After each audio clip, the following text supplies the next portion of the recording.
따라서 6월절에 예수께서 어제는 보면 유대인의 6월절이 가까운지라 그러면서 유대인의 6월절이 가까워서 예수님께서 예루살렘으로 올라가셨다. 뭐 이런 말씀을 요한복음 2장 13절에 말씀하고 있는데 요한복음 2장 23절은 6월절에 예수님께서 예루살렘에 계셨다. 여기 계시니라고 그러면서 예수님이 그 6월절이라고 하는 절기 때 예루살렘에 계셨을 때 일어났던 일에 관해서 말씀해 주고 있습니다. 예수님이 가나의 혼인잔치 집에 있으니까 물이 변하여 포도주가 됐다. 요한복음 2장은 사흘째 되던 날 갈릴리 가나에 혼례가 있어 예수의 어머니도 거기 계시고 예수와 그의 제자들도 혼례 청함을 받았더니 그래서 이 갈릴리 가나라고 하는 곳에 그 예수님의 어머니가 혼인잔치에 가셨는데 그 예수님과 제자들도 혼례의 청함을 받아가지고 예수님하고 제자들도 혼인잔치가 있는데 오세요라고 초청장이 온 것 같아요. 왜냐하면 청했다고 그러니까 만약에 안 청했으면 안 갔을 수도 있었을 것 같아요. 오늘도 저도 낮에 이제 혼인 결혼은 미국에서 하는데 그 혼인 잔치는 한국에서 한다. 그래가지고 어제 벌써 교회에서 잔치가 열린 걸로 알고 또 오늘은 김포에 있는 국회에서 잔치를 한다. 그래서 저도 혼인 잔치에 갑니다. 잔치에 오세요 그러고 초청장이 왔으니까 가야 되죠. 그래서 여기 어머니도 또 예수님도 제자도 청함. 근데 그 혼인잔치에 청함을 받아서 예수님이 가나의 혼인잔치에 있었기 때문에 물이 변하여 포도주가 되는 기적이 일어날 수 있었다는 겁니다. 만약에 없었으면 뭐 어떻게 오늘날 같이 무슨 핸드폰이 있는 것도 아니고 무슨 수로 예수님이 딴 가버나움에 있는데 가나에서 소식을 전하겠어요. 우리 주님은 다 아시니까 그냥 어머니는 가나에 있고 예수님은 가버나움에서도 그냥 다 아셔서 그냥 물이 변하여 포도주가 되게 해주시나? 그런 일은 없어요. 예수님도 우리처럼 이렇게 몸을 가지고 육체로 이 땅에 오셨을 때는 시공간의 제약을 똑같이 받으셨습니다. 나사로가 죽어갑니다. 그런데도 휙 하고 가가지고 해결 못했어요. 죽고 난 다음에 갔죠. 물론 죽고 난 다음에 가서 더 영광을 받으셨습니다만은 어쨌든 이렇게 천사처럼 휙휙 날아다닐 수가 없다.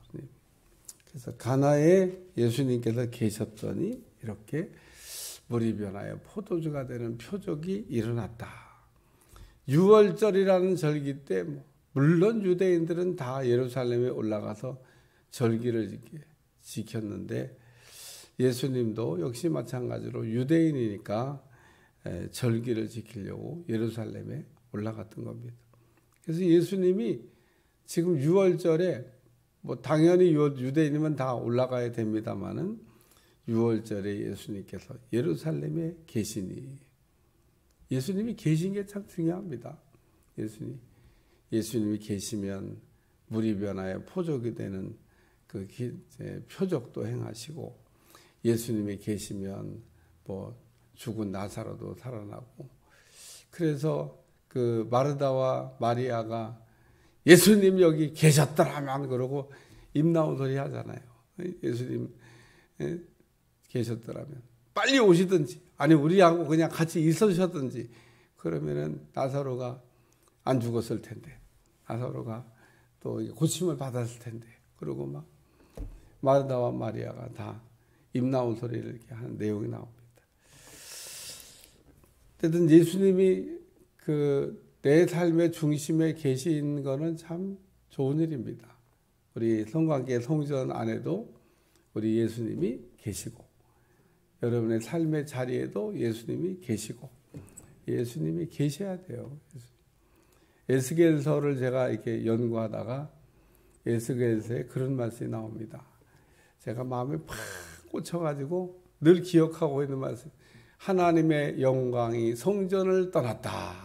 야, 이거 뭐야 이거. 하나님의 영광이 성전을 떠났답니다. 너무 이스라엘 백성들이 죄를 짓고 가증하고 온갖 잘못을 하니까 야, 나 간다. 그러고 성전에 계셔야 될 우리 그 하나님이 그냥 가버리신다. 성전을 떠나. 그래서 성전을 떠나기도 하고 성전에 다시 돌아오시기도 하고 예수님이 계시기도 하고 안 계시기도 하고 우리가 세상에 많은 교회가 있는데 교회들이 한 가지 착각하는 게 있습니다. 예수님은 우리가 무슨 짓을 해도 여기에 계실 거야. 천만의 만만의 얘기입니다. 성전이 성전되지 않으면 우리 주님 그런 성전에는 계시지 않습니다. 성전이 이렇게 좋은 성전은 주님이 계시고 싶어하는, 주님이 오고 싶어하는, 더 머물고 싶어하는 그런 성전이 좋은 성전이다. 여기 그 6월절에 예수께서 예루살렘에 계시니 많은 사람의 그의 행하시는 표적을 보고 그래서 그 많은 사람이 그의 행하시는 표적을 봤다. 제가 오늘 아침에 이 1번이라고 하는 글자를 찾아가니까 뭐라고 되어 있냐면 또는 이적 이렇게 되어 있어서 이거 이적인가? 그래가지고 제가 얼른 원어를 찾아봤습니다. 저라고 이런 글자 보면 다 알아보는 신령한 눈을 가진 게 아니라서 확인이 좀 필요해요. 그래서 이게 두나미스인가? 그래가지고 왜냐하면 여기 1번 그리고 옆에다가 이적 이렇게 해놔가지고 이적이면 두나미스를 행하셨다는 건가? 그래가지고 제가 얼른 그럴 리는 없지만 그래도 혹시나 또 이거는 이적인데 두나미스인데 내가 또 세메이온입니다 이러면 안 되잖아요. 그래갖고 찾아봤어요. 두나미스 아닙니다. 세메이온입니다. 그러니까 그냥 이적이라고 이렇게 표현할 수도 있다 이러지만 제가 이적과 표적은 내용이 전혀 다르다고 얘기했습니다. 이적은 하나님의 신적인 그 능력, 그래서 마귀를 주로 때려잡을 때 그런 아주 강력한 힘을 나타내고 보여주시는 것을 이적이라. 마태, 마가, 누가복음에 주로 두나미스라고 하는 이적이 나옵니다. 그래서 이적을 행하셨다. 이적은 마귀 때려잡을 때 주로 이렇게 씁니다. 강력한 하나님의 전능하신 능력으로 군대 귀신. 그게 우리가 이게 상대하기 쉬운 상대가 아닙니다. 근데도 우리 주님은 가볍게 두나미스 하나님의 그 기름 부으심 능력이 있기 때문에 표적은 예수님이 그리스도이심을 드러내는 어떤 사건이다. 제가 그렇게 설명했어요. 그러니까 표적을 보고 이 말은 사람들이 이 표적을 보고 야 예수님이 구원자이시구나 이거를 보여주시려고 하는 행위다. 그렇게 얘기했습니다. 예수님이 표적을 많이 행하셨다. 예수님이 그리스도 구원자가 되신다고 하는 것을 드러내기 위해서. 그러니까 물이 변화의 포도주가 됐는데 우리가 그 물이 변화의 포도주가 된 가나의 첫 번째 표적을 우리가 생각하면서 물이 포도주가 됐대. 여기에 포인트가 있는 게 아닙니다. 예수님이 우리를 구원하시는 구원자가 되신다. 물이 변하여 포도주가 되게도 하시는데 오늘 우리를 이렇게 능히 건지실 분이라고 하는. 그래서 표적 그 자체의 의미가 있는 게 아니라 표적을 통해서 사람들한테 보이시려고 하는 게 뭐냐 하면 내가 그리스도로 왔다. 내가 그리스도다. 내가 구원자다. 라고 하는 것을 알게 하시려고 그리스도의심을 드러내게 하시려고 그리스도이심을 보여주시려고 표적을 행하셨다. 그래서 여기 그 행하시는 표적, 행하시는 표적을 보고 많은 사람들이 예수님이 그리스도이심을 알아보게 됐다. 그 겁니다. 왜? 행하시는 표적을 보고. 그러니까 무리비아나의 포도주만 되는 표적을 행하신 게 아니에요. 뭐 많은 표적을 행했는데 일일이 다 쓰기가 어려울 정도로 그렇게 많은 표적을 행하시면서 자신이 구원자가 된다고 하는 것을 드러내서 보여주셨다. 그리고 오늘도 우리가 예수님이 어떤 분이신가? 예수님은 구원자로 오셨다. 그래서 나를 구원하실 예수님을 우리가 믿고 그 예수님의 도움을 우리가 청하면 예수님은 언제든지 우리를 이렇게 구원해 주실 수 있는 구원자가 되신다는 거 믿으시기를 주여 축원합니다. 두 번째는 그의 이름을 믿었으나, 표적을 보고 그의 이름을 믿었으나 그렇게 나옵니다. 표적을 보고 믿었는데 뭘 믿었냐? 그의 이름을 믿었다는 겁니다. 그러니까 그의 이름을 믿었으나, 예수라고 하는 그 이름의 뜻이 자기 백성을 저희 죄에서 구원할 자라고 아주 성경에 또박또박 설명을 해놨어요. 예수님 당시에 예수라고 한 이름을 가진 사람이 한 명밖에 없었냐? 아닙니다. 많았어요. 그러니까 나도 그런 생각, 우리나라에 김홍식은 하나밖에 없겠지? 우리 어머니 아버지가 이름을 독특하게 지으셨나 봐. 김홍식 하나야. 그랬다가 아주 실망했습니다. 옛날에 전화번호부 있잖아요. 찾아보니까 웬 홍식이가 이렇게 많어 이렇게. 그래갖고 그러면 한자라도 틀릴까? 똑같은 한자까지 쓴 홍식이가요 많습니다. 그래서 많구나. 나 혼자만 아니구나. 아무리 기가 막히게 이름을 독특하게 줘도요, 정말 대한민국에 하나만 있기가 쉽지가 않아요. 아주 그냥 묘하게 이름을 지어가지고 절대 남이 따라하지 못하게 그렇게 진다면 모를까. 그런 이름 있긴 있더라고요. 웬만한 이름은요 다 있습니다. 그러니까 그 예수님 당시에 뭐 야고보가 뭐 한 명이겠어요. 요한이 한 명이겠어요. 요한 나오세요. 그러면 한타 쓰나. 이게 이 같은 이름이 많아요. 그러니까 구별이 안 됩니다. 그러니까 예수라고 하는 이름도 무슨 특허내 가지고 예수님만 쓰고 너희들은 쓰면 안 돼. 이렇게 된 게 아니에요. 그러나 그 예수님의 이름의 뜻이 자기 백성을 저희 죄에서 구원할 자다. 예수님이 이게 쓰셨을 때 그 이름의 뜻은 뭐 그렇게 얘기하면 이제 헬라어로 얘기하면 예수님은 누구냐? 노고스다. 말씀이다. 그러니까 헬라 사람들에게 예수님을 이렇게 소개해야 되겠는데 무슨 말로 예수님을 이렇게 소개를 해야 될까? 그러다가 요한은 헬라 사람들에게 말씀이 곧 하나님이시다. 이렇게 설명을 했어요. 노고스가 곧 하나님이시다. 진리라는 겁니다. 진리, 노고스, 말씀, 진리라는 거예요. 그래서 요한복음에는 진리를 알지니 진리가 너희를 자유케 하리라. 이런 말씀도 나옵니다.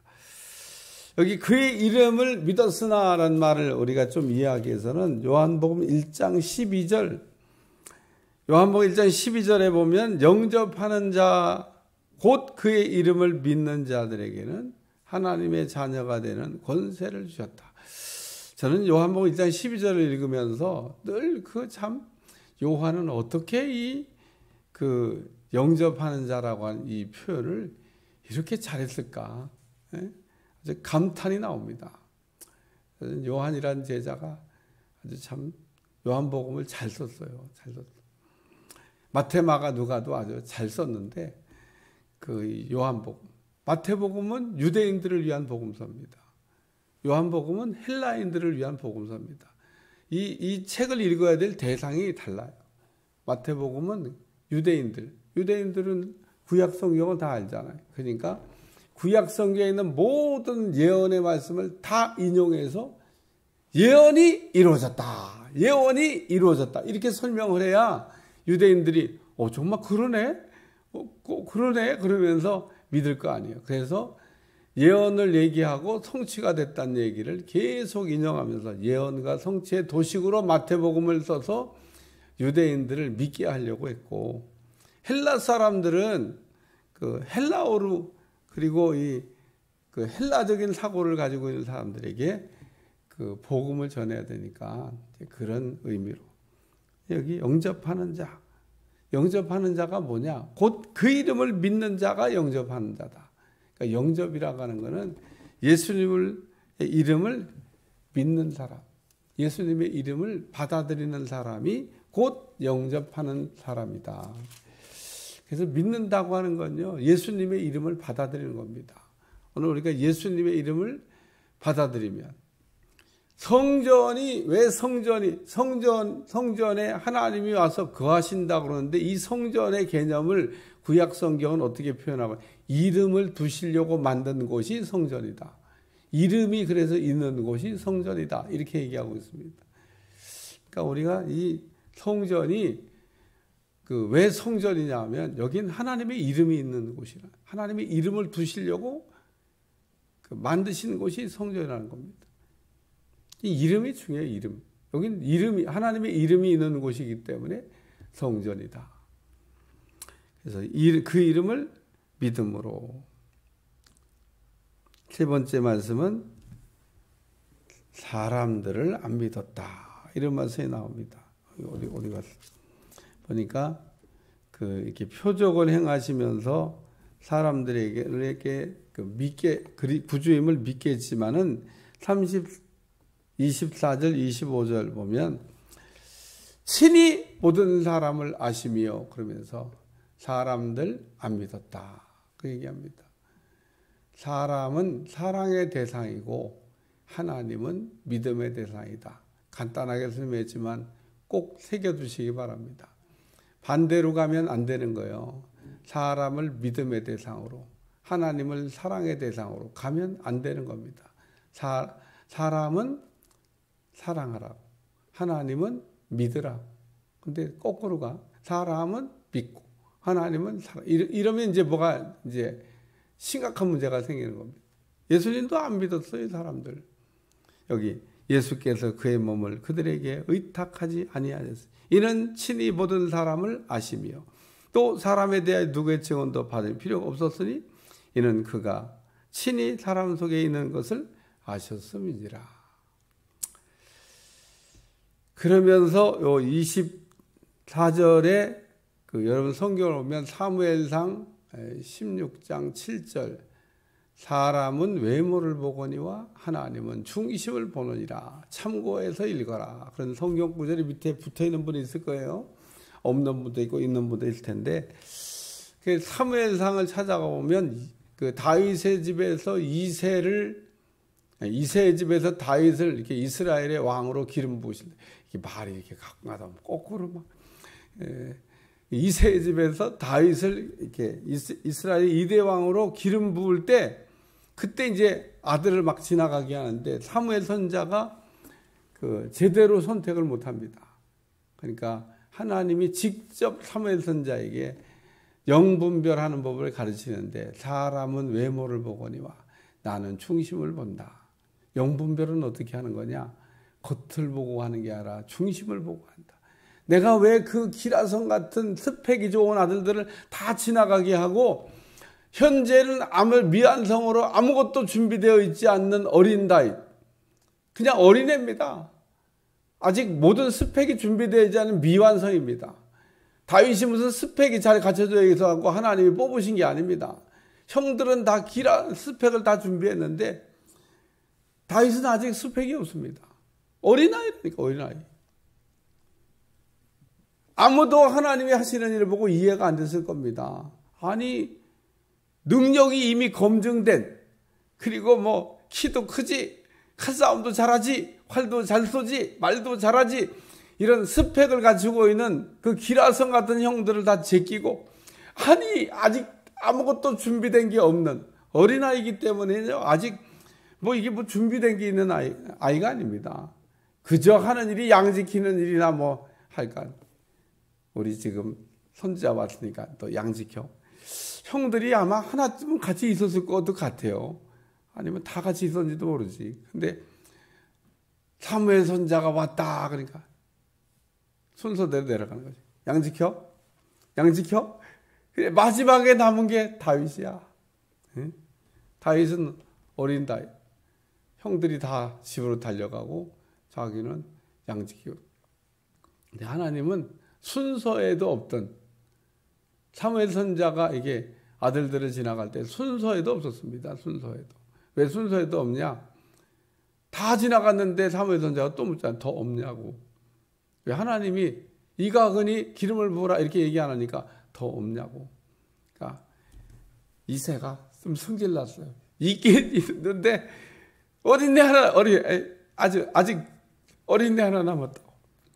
아니 자기 아들들 잘 나가는 아들도 이렇게 많은데 다 그리고 뭐 더 없냐고. 그러니까 아들 하나 있다고 데려와 보라고. 그래서 왔는데 이가은이 기름을 부으라 그래서 그 다윗이 기름 부으시는 봤는데 거기에 해답이 있어요. 사람은 외모를 보거니와 하나님은 중심을 보느니라. 하나님이 다윗을 뽑은 이유는 그 중심 때문에 뽑았다는 겁니다. 중심. 사람에게는 지성도 있고 감성도 있고 심성도 있는데 그 심성이라고 하는 게 바로 그 중심입니다. 중심.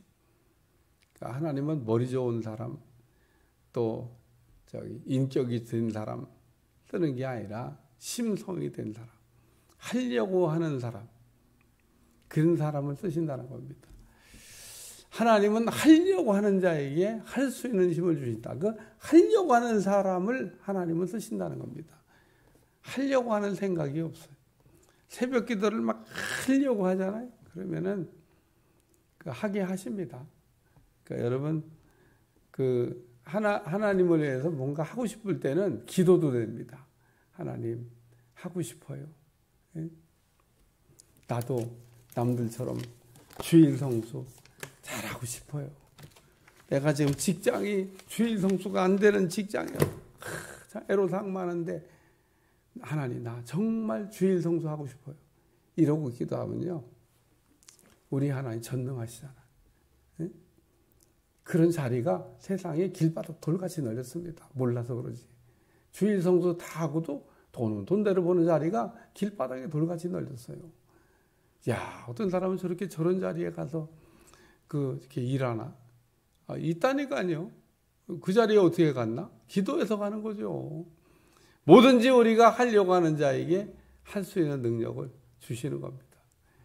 저는 일산 건너가서 이렇게 쫙 가다 보면 옛날 6호화 백화점인데 6호화 백화점에서 계속 직진해서 올라가면 딱 길 사거리에 교회 하나가 딱 서 있습니다. 완전 내거리 길에 아주 반듯한 교회가 하나 서 있습니다. 그건 무슨 교회지? 베들교회. 거긴요 대로변에 있는 게 아니야. 블럭 뒤에 이렇게 들어가요. 그 앞에 우리 밥집도 가끔 가는데 그건 블럭 뒤에 그냥 공원 옆에 이렇게 붙어. 그 교회는요 딱 사거리에 붙어 있습니다. 그래서 제가 보면서 몇 번 그 얘기를 아니 저 교회는 어떻게 저 자리에 저렇게 좋은 땅에 내거리 길에 미국엔 다 그렇게 교회가 서 있대요. 그런 자리를 줘가지고 대한민국엔 그런 자리를 얻는 게 쉽지가 않아요. 근데 그러니까 내가 신기하게 야 어떻게 저 교회는 저렇게 내거리 길에 저 자리에 저렇게 교회가 서 있냐? 야 그런 생각을 했던 적이 있습니다.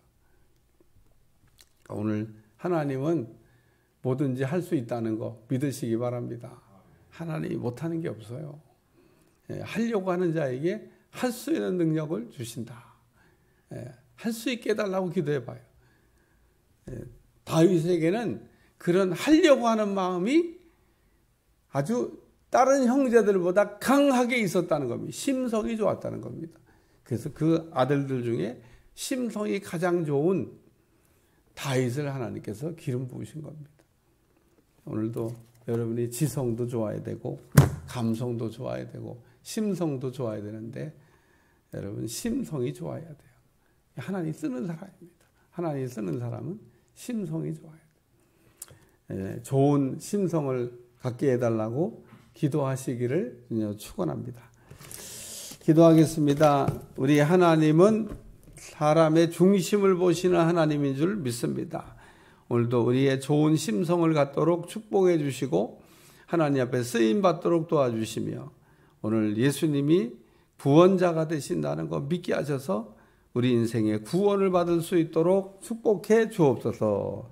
예수님의 이름으로 간절히 기도하옵나이다. 아멘.